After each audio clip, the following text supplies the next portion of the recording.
नमस्कार साथियों, स्वागत है आप सभी का आपके अपने YouTube चैनल LD क्लासेस पर। तो आज की इस वीडियो में हम बात करने वाले हैं हिस्ट्री के चैप्टर नंबर 2 राजा, किसान और नगर। ठीक है, तो हमने हिस्ट्री का फर्स्ट चैप्टर कर लिया और हिस्ट्री के फर्स्ट चैप्टर के नोट्स कंप्लीट कर लिए हैं। अगर आपको इस नोट्स की PDF चाहिए तो आपको स्क्रीन पर दिए गए नंबर पर मैसेज करना होगा। आपको कंप्लीट तीनों बुक्स के नोट्स मात्र 40 रुपये के अंदर मिल जाएंगे। तो आज की इस वीडियो को स्टार्ट करने से पहले मैं आपको दो बातें बता देता हूँ कि हमने हिस्ट्री के कंप्लीट कर लिए हैं नोट्स। तो हिस्ट्री की ये सेकंड चैप्टर है, जियोग्राफी की भी हम जल्दी क्लासेस लाएंगे। तो हमारे चैनल को एक बार जरूर सब्सक्राइब कर लीजिएगा और बेल आइकन को प्रेस कर दीजिए ताकि आने वाली हर वीडियो की नोटिफिकेशन आपको सबसे पहले मिल सके। मात्र 40 रुपये के अंदर आपको तीनों बुक्स के नोट्स मिल जाएंगे और जियोग्राफी की यही प्राइस है, 40 रुपये के अंदर दोनों बुक्स के नोट्स मिल जाएंगे। तो चलिए आज की इस वीडियो को करते हैं स्टार्ट। मैं पेन सेलेक्ट कर लेता हूँ एक बार।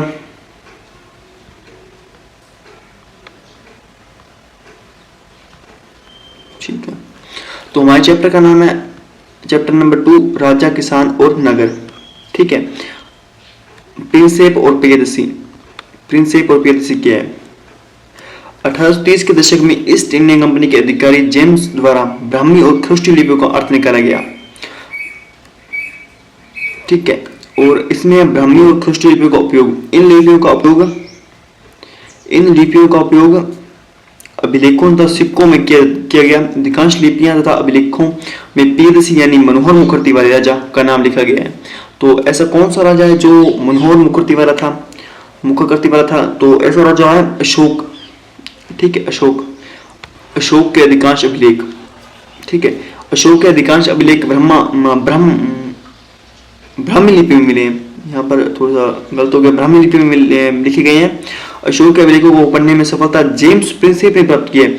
मैं आपको बता दूं कि भारत के लोगों ने भारत के इतिहास को जानने में इंटरेस्ट नहीं लिया, लेकिन अंग्रेजों द्वारा मतलब भारत के इतिहास को खोजने में इंटरेस्ट लिया गया। तो जेम्स प्रिंसेप ने सर्वप्रथम अशोक के अभिलेखों को पढ़ने में कुख्यात हासिल की है। ठीक है, तो हड़प्पा सभ्यता हम सभ्यताओं का कालक्रम देख लेते हैं। हड़प्पा सभ्यता का कालक्रम था 2600 ईसा पूर्व से 1900 ईसा पूर्व। ठीक है, बिफोर क्राइस्ट। वैदिक सभ्यता 1500 से 600 ईसा पूर्व बिफोर क्राइस्ट। हरेक वंश 544 से 412 ईसा पूर्व BC बिफोर क्राइस्ट। और नाग वंश 412 से 344 ईसा पूर्व BC बिफोर क्राइस्ट। ठीक है, नंद वंश 344 से 321 ईसा पूर्व बिफोर क्राइस्ट। अगर आपको नहीं पता है कि बिफोर क्राइस्ट का मतलब यानी BC का मतलब क्या होता है, बिफोर क्राइस्ट यानी ईसा मसीह के जन्म से पहले। ठीक है, मौर्य वंश 321 185, इसके दो हैं, 322 भी बन जाता है और 185 भी बन जाता है। तो आप दोनों में से कोई भी लिख सकते हैं, आप दोनों राइट होंगी। अब आता है हड़प्पा सभ्यता। हड़प्पा सभ्यता के बाद वैदिक सभ्यता आई। हड़प्पा सभ्यता के बाद वैदिक सभ्यता में आर्य द्वारा बसाई गई। तो आपको हमने एक पिछले चैप्टर में एक रीजन पढ़ा था कि हड़प्पा सभ्यता का अंत कैसे हो गया। तो उसमें एक ये बात थी कि शायद आर्य ने उन पर आक्रमण कर दिया था ना, ऐसा हो सकता है, पॉसिबल हो सकता है ऐसा। अब पढ़ते हैं वैदिक सभ्यता। यह एक ग्रामीण सभ्यता थी। यह कौन सी सभ्यता थी? ग्रामीण सभ्यता थी। तो हमने हड़प्पा सभ्यता के बारे में पढ़ा था, वो नगरीय सभ्यता थी। यह है ग्रामीण सभ्यता। ठीक है, वो काफी विकसित थी। यह ग्रामीण सभ्यता थी। इसका कालक्रम 1500 ईसा से 600 ईसा पूर्व निर्धारित किया गया। आर्यों की भाषा कौन सी थी? संस्कृत भाषा थी। इसको देख लेते थोड़ा। वैदिक सभ्यता, ऋग्वैदिक काल और उत्तर वैदिक काल, दो काल है हमारे पास। जो ऋग्वैदिक काल है वो 1500 से 1000 BC बिफोर क्राइस्ट और ये उत्तर वैदिक काल है 1000 से 600 बिफोर क्राइस्ट। ठीक है, अब हम पढ़ते हैं अभिलेख क्या होते हैं। अभिलेख पत्थर धातु मिट्टी के बर्तन पर खुदे हुए लेखों को अभिलेख कहते हैं। जो भी व्यक्ति अभिलेखों को बनवाते हैं उन लोगों की उपलब्धियां, उनके द्वारा दिए देने वाले कार्यों तथा उनके विचारों को लिखा जाता था। अभिलेखों के अध्ययन को अभिलेखा शास्त्र कहते हैं। तो इसको आप जरूर से नोट कीजिएगा कि अभिलेखा शास्त्र किसे कहते हैं, कि अभिलेखों के अध्ययन को अभिलेखा शास्त्र कहते हैं। ठीक है,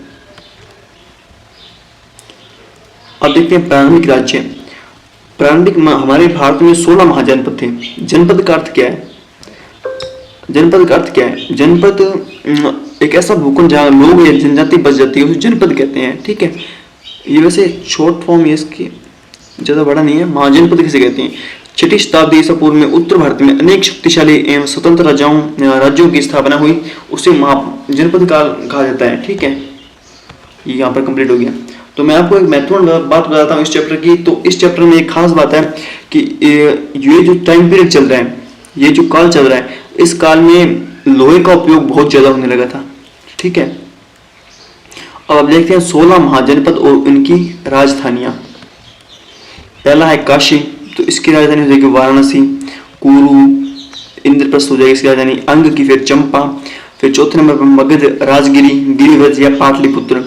पांचवें की वजी, जिसे विदेह और मचीला। ठीक है, छठी है मल्ल, कुशावती या कुशीनगर।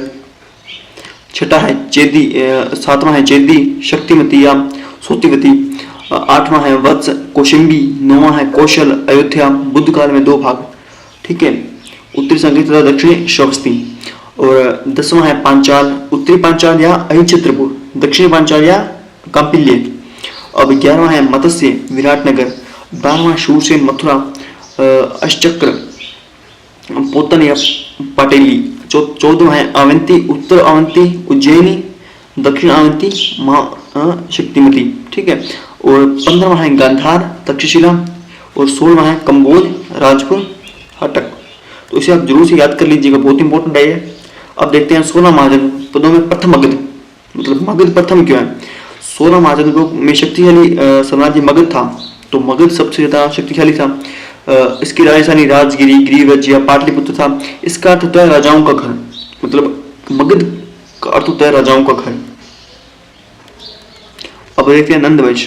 नंदवंश मैंने पढ़ा था 344 ईस्वी से 321 बिफोर क्राइस्ट। ठीक है, संस्थापक कौन था? संस्थापक महाजनपद। अंतिम शासक घनानंद। अंतिम शासक कौन था नंदवंश का? घनानंद। और घनानंद को चंद्रगुप्त मौर्य द्वारा हराकर मौर्य साम्राज्य की स्थापना की गई है, यह आपको पता होगा। एक आरंभिक साम्राज्य, इसे पढ़ते हैं मौर्य वंश को। मौर्य वंश मगध के विकास के साथ साथ मौर्य साम्राज्य एक का उदय हुआ। नंदवंश का व्यासी राजा घनानंद मगध के राज सिंहासन पर बैठा हुआ था। प्रजा इसमें पीड़ित थी, यानी प्रजा इससे परेशान बहुत थी, इसके काम से खुश नहीं थी। प्रजा को ऐसे व्यक्ति की आवश्यकता थी जो विदेशी आक्रमणियों का सामना कर सके। शीघ्र ही कौटिल्य के नवमंडल में कौटिल्य का शिष्य चंद्रगुप्त प्रकट हुआ तथा मौर्य वंश का संस्थापक चंद्रगुप्त मौर्य बना। मौर्य समाज अफगानिस्तान और बलूचिस्तान तो फैला, यानी बहुत इसका विस्तार हुआ था। भारत, पाकिस्तान और अफगानिस्तान में इसका विस्तार हुआ था, काफी बड़ा क्षेत्र था इसका। अब देखो प्रसिद्ध शासक कौन था? चंद्रगुप्त मौर्य का पुत्र अशोक, जो कलिंग आधुनिक उड़ीसा पर विजय प्राप्त की। एक कलिंग का युद्ध किसने लड़ा था? तो ये बहुत इंपॉर्टेंट प्रश्न बनता है कि कलिंग का युद्ध किसने लड़ा था? कलिंग का युद्ध अशोक ने लड़ा था।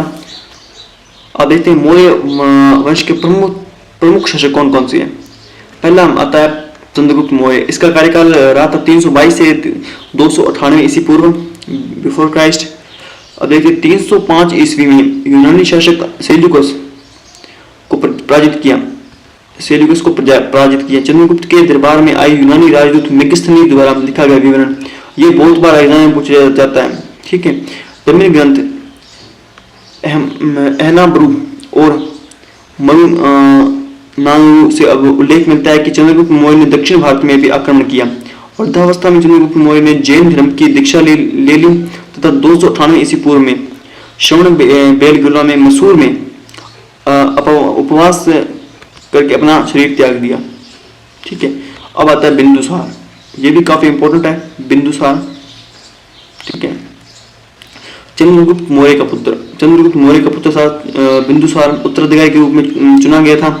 लेखक एमित्रोचेटस, कौन सा? एमित्रोचेटस, याद रखिएगा एमित्रोचेटस।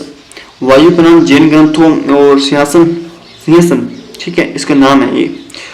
अब देखा राज दरबार, यूनानी राजदूत डेमेक्स, मिस्री राजदूत डायनीसियस, अशोक। अब पढ़ते हैं अशोक के बारे में। अब हम पढ़ते हैं अशोक को। अभिलेख, मास्की और गुजरा अभिलेख में अशोक का नाम अशोक मिलता है। मतलब मास्की और गुजरा में अशोक का नाम अशोक मिलता है। अशोक देवानाम की प्रियदर्शी उपाधि से प्रसिद्ध है। देवानाम की है देवताओं का प्रिय, प्रियदर्शी देखने में सुंदर। अब देखते हैं इसका राज्याभिषेक। राज्याभिषेक के 8वें वर्ष 261 ईस्वी पूर्व में अशोक ने कलिंग पर अभियाक्रमण किया, जिसमें 1 लाख लोग मारे गए। इस व्यापक नरसंहार से विचलित होकर अशोक ने शस्त्र त्याग की घोषणा कर दी। तो ये बहुत इम्पोर्टेंट रहता है कि अशोक ने शस्त्र त्याग क्यों किया, घोषणा कर दी। भेरी घोष के स्थान पर धम्म घोष बना लिया। अशोक का धम्म, हम आगे बढ़ेंगे। अशोक का धम्म क्या था? बराबर की पहाड़ियों में अशोक ने आजीविका को निवारण हेतु 4 गुहाओं का निर्माण करवाया। यह भी बहुत इंपॉर्टेंट है, आगे पढ़ेंगे। 4 गुहाएं, ये रही ट्रिक। 4 गुहाओं अगर याद रखें तो ट्रिक है सुचाविक, सुदामा, चनार, विश्व झोपड़ी और कर्ण, याद रखिए इसे।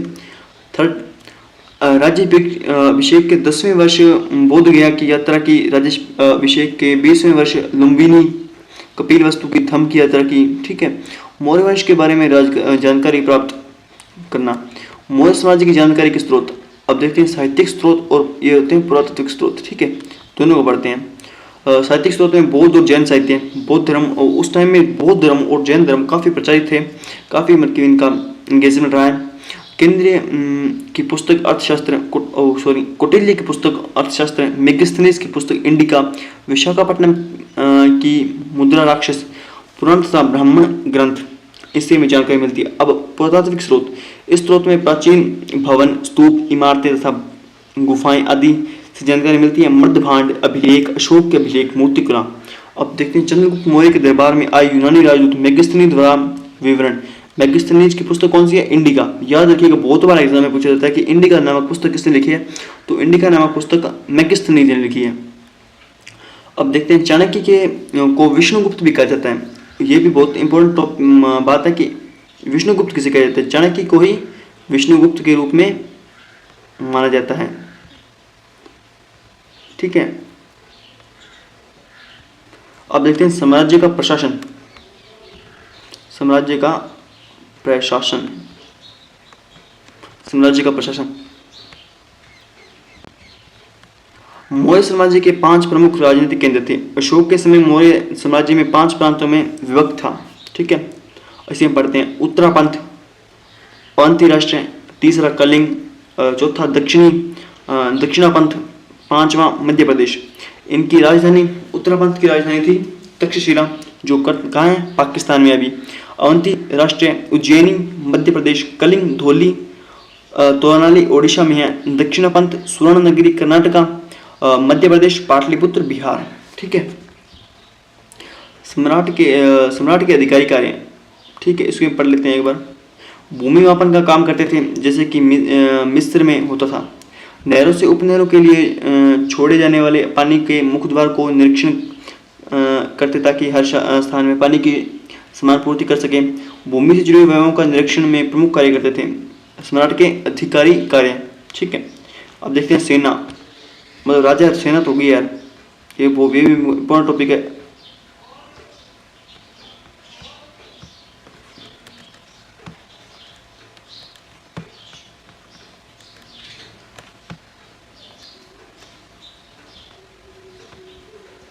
ठीक है, सेना बात करते हैं।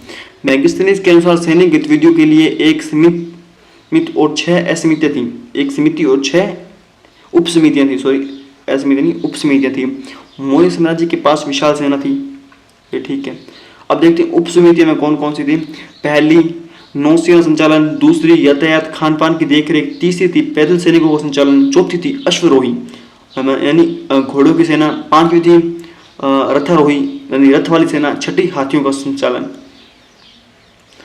6ठी शताब्दी ईसा पूर्व के एक परिवर्तनकारी काल, आर्मी का जो उदय, नगरों का उदय, लोहे का बढ़ता उपयोग। मैंने कहा था लोहे का इस काल में खूब उपयोग होने लगा था। सिक्कों का विकास, एक सिक्कों का विकास, ये भी महत्वपूर्ण है कि सिक्कों का विकास किस काल में हुआ था। ब्राह्मणों के द्वारा धर्मशास्त्र ग्रंथों की रचना इसी काल में की गई थी।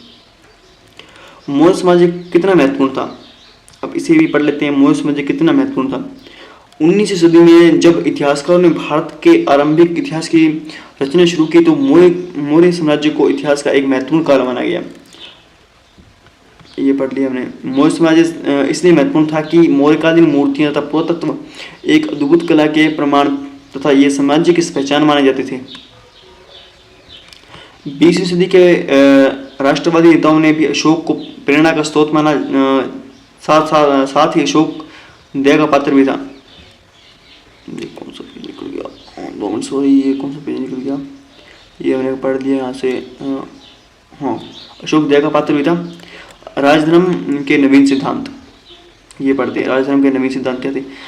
दक्षिण के राजा और सरदार। हाँ, दक्षिण में एक सरदार और सरदारियों ने जन्म लिया, इसे हम पढ़ेंगे। ये बहुत ही महत्वपूर्ण है, ये आप जरूर से याद कर लीजिए। सरदार और सरदारी क्या थी दक्षिण भारत में? दक्षिण में तमिलनाडु एवं आंध्र प्रदेश और केरल के कुछ हिस्से में चोल, चेर और पांड्य जैसे सरदारियों का उदय हुआ। चोल, चेर और पांड्य जैसी सरदारियों का उदय हुआ बहुत महत्वपूर्ण है, हर बार एग्जाम में पूछा जाता है, इसे याद कर लीजिएगा। सरदार और सरदारी क्या थी? सरदार एक शक्तिशाली व्यक्ति होता था जिसका पद वंशानुगत भी हो सकता था, यानी वंश पुत्र में से कि उसका पुत्र फिर उसका पुत्र, मतलब वंशानुगत चलता था। हो भी सकता था, नहीं भी हो सकता था। उसके समर्थक उसके खानदान के लोग होते थे। सरदार के कार्यों में विशेष अनुष्ठान का संचालन, युद्ध के समय नेतृत्व करना और विवादों को सुलझाना में मध्यस्थता की भूमिका निभाना शामिल है।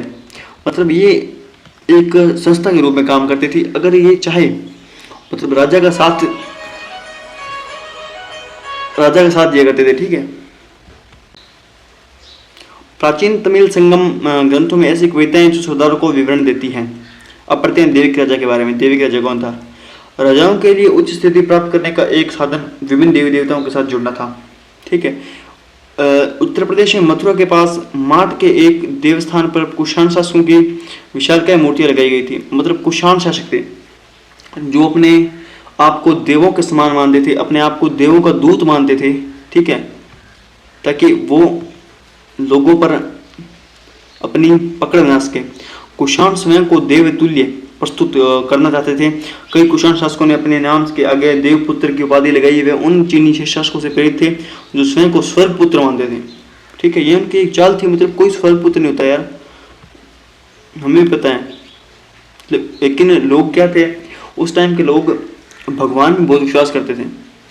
अब हम पढ़ते हैं प्रयाग प्रशस्ति। 100% एग्जाम में पूछा जाने वाला प्रयाग प्रशस्ति। प्रयाग प्रशस्ति की रचना हरिशेन ने की। ये भी बहुत बार एग्जाम में पूछा जाता है कि प्रयाग प्रशस्ति की रचना किसने की? तो प्रयाग प्रशस्ति की रचना हरिशेन ने की थी, जो गुप्त वंश के शासक चंद्रगुप्त मौर्य के दरबारी कवि थे।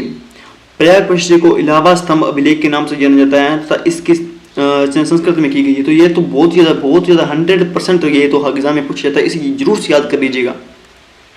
आप देखते हैं बदलता हुआ देहात।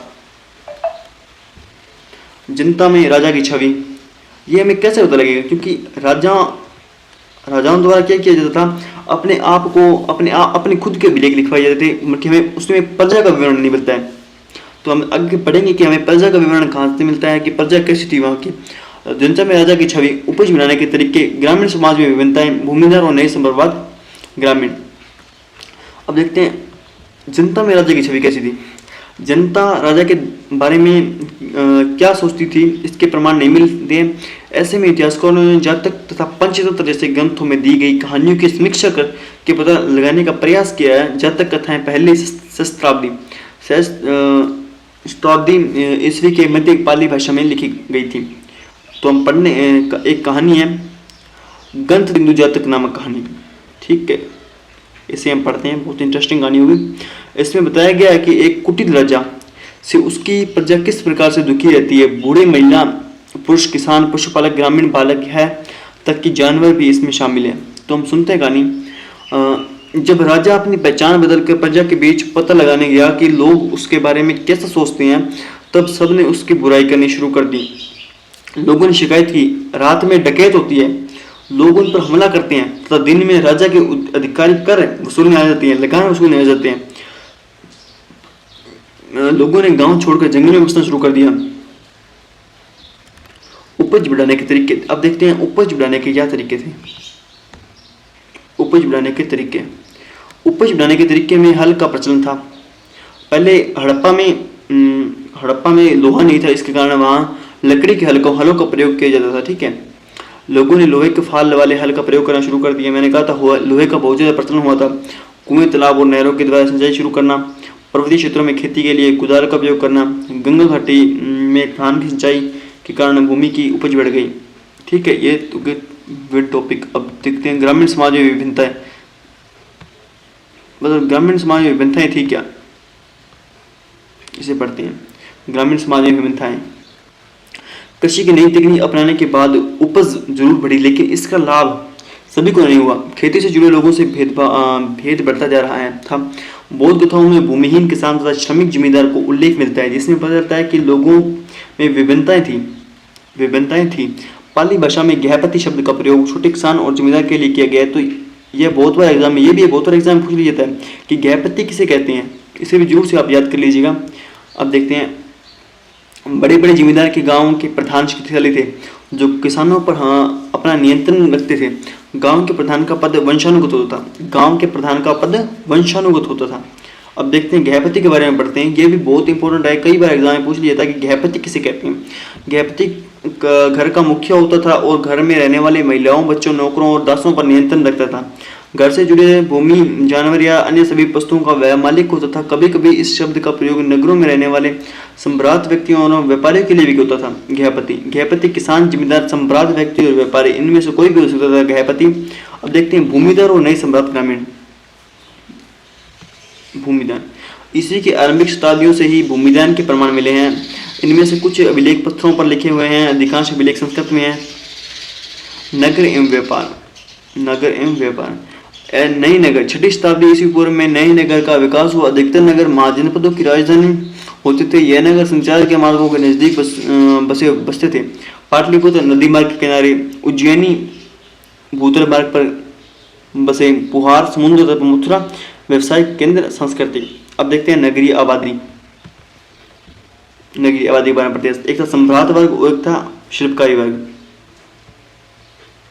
ठीक है, सम्राट वर्ग अमीर वर्ग था। अमीर वर्ग संपन्न वर्ग, राजा किलेबंद नगर में रहते हैं। इन नगरों से खुदाई में सोने, चांदी, तांबे, हाथी के दांत, कांस्य शीशे जैसे तरह तरह के पदार्थ बने गहने बर्तन मिलते हैं। यानी यहाँ की खुदाई अगर हमने की, तब यहाँ पर मतलब की विलासिता की वस्तुएं मिली है, मतलब की बहुत महंगी वस्तुएं मिली है। उत्पादकों और व्यापारियों को संघ की श्रेणी कहा जाता है, इसे संघ की श्रेणी कहा जाता है। ठीक है, कच्चे माल खरीद कर उनसे सामान बनाकर बेचते थे। उपमहाद्वीप और इसके बाहर का व्यापार। उपमहाद्वीप किसे कहते हैं? तो उपमहाद्वीप ऐसा क्षेत्र जहां विभिन्न प्रकार के प्रजातियां, पहाड़ियां, स्थल रूप, मिट्टियां, पेड़ पौधे, जानवर पाए जाते हैं, उसे उपमहाद्वीप कहते हैं। ठीक है, ये तो सिंपल सी बात हो गई। व्यापार उत्तरी अफ्रीका, पश्चिमी एशिया, चीन, दक्षिणी पूर्वी एशिया तक फैल गया। व्यापार तो बहुत बड़ा था, मतलब व्यापार विदेशों में भी होता था।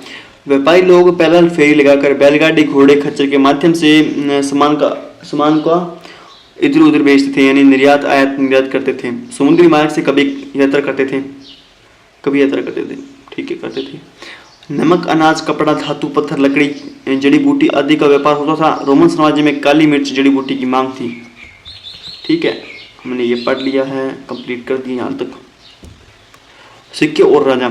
सिक्कों के चलन से व्यापार अच्छा हो गया। तो देखिए, सर्वप्रथम भारत में सिक्कों को प्रचलन कहाँ से हुआ? अशोक ने किया। इसके कार्यक्रम में आप याद रखिएगा। ठीक है, सिक्कों के चलन से व्यापार अच्छा हो गया और आसान भी। चांदी, तांबे के आहत सिक्के प्रयोग में तांबे लाए गए। ये सिक्के खुदाई में मिले। आहत सिक्कों पर प्रतीक चिन्ह भी थे। सिक्के राजा ने जारी किए। शासकों की प्रतिमा नाम के साथ सबसे पहले सिक्के यूनानी शासकों ने जारी किए। ठीक है, ये याद रखिएगा, यूनानी शासकों ने सर्वप्रथम सिक्कों का प्रचलन लगाया। सोने के यूनानी सिक्के सर्वप्रथम कुषाण शासकों ने जारी किए। ये बहुत बड़ी बात है, इसको याद रखिएगा। 6ठी शताब्दी में सोने के सिक्के मिले कम क्यों हो गए? मतलब 6ठी शताब्दी तक आते आते सोने के सिक्के मिलने कम क्यों हो गए? इतिहासकारों का मानना था है कि सिक्के मिलना इसलिए कम हो गए थे कि क्या पता आर्थिक संकट आ गया हो, क्या पता आर्थिक यानी पैसों का संकट आ गया हो। रोमन साम्राज्य के पतन के बाद दूरवर्ती व्यापार में कमी हुई हो। रोमन साम्राज्य के पतन के बाद दूरवर्ती मतलब दूर के व्यापार में कमी आ गई हो। कमी आई, जिससे उन राज्यों, समुदायों और क्षेत्रों की पन्नता पर असर पड़ा, इसलिए सिक्के मिलना कम हो गए। ठीक है, अभिलेखों का अर्थ कैसा निकाला जाता था? अभिलेखों का अर्थ कैसा निकाला जाता था? अक्षरों की पढ़कर तुलना करके। भारतीय पंडितों की मदद से यूरोपीय विद्वानों ने पांडुलिपियों का अध्ययन किया। प्राचीन अभिलेख प्राकृत भाषा में थे। प्राचीन अभिलेख प्राकृत भाषा में थे। बाद में अभिलेखों को संस्कृत भाषा में लिखा गया। जेम्स प्रिंसेप ने अशोक के समय ब्राह्मी लिपि का अर्थ निकाला था 1838 ईस्वी में। ठीक है, ये भी बहुत इंपॉर्टेंट बात है कि मतलब जेम्स प्रिंसेप ने अशोक के अभिलेख पढ़े थे 1838 ईस्वी में। सर्वप्रथम जेम्स प्रिंसेप एक अंग्रेज था। अभिलेख, हाँ लास्ट टॉपिक है अभिलेख शख्स की सीमा कमियां कैसे पढ़ा गया। इसी कमियां, ये हमारा लास्ट टॉपिक है, इसको पढ़ते हैं, चैप्टर कंप्लीट करते हैं। शब्द हल्के उत्कीर्ण होते थे, मतलब कि खुदे हुए होते थे जिन्हें पढ़ने में समस्या उत्पन्न करें। देखिए जैसे कि पढ़ने में समस्या उत्पन्न करें। अभिलेख नष्ट हो गए, क्योंकि अभिलेख नष्ट हो गए जो कि हमें पत्थर पर मिले हैं, पत्थर पर नष्ट नहीं हो सकते ना। अभिलेख के शब्द का वास्तविक अर्थ निकालना कठिन। अभिलेख में हर बात अंकित नहीं की जाती थी। अभिलेख बनवाने वाले के विचार को प्रकट करते थे। तो आज का ये चैप्टर हमारा खत्म हो गया है। मैं आपको फिर से बता दूं, अगर आपको इन नोट्स की पीडीएफ खरीदनी है तो आपको फिर से बता दूं, स्क्रीन पर दिए गए नंबर पर आप कांटेक्ट कर सकते हैं। तो आपको 40 रुपये के अंदर मात्र तीनों बुक्स के नोट्स मिल जाएंगे, फिर 40 रुपये के अंदर। मिलते हैं ऐसे ही नेक्स्ट क्लास में। धन्यवाद।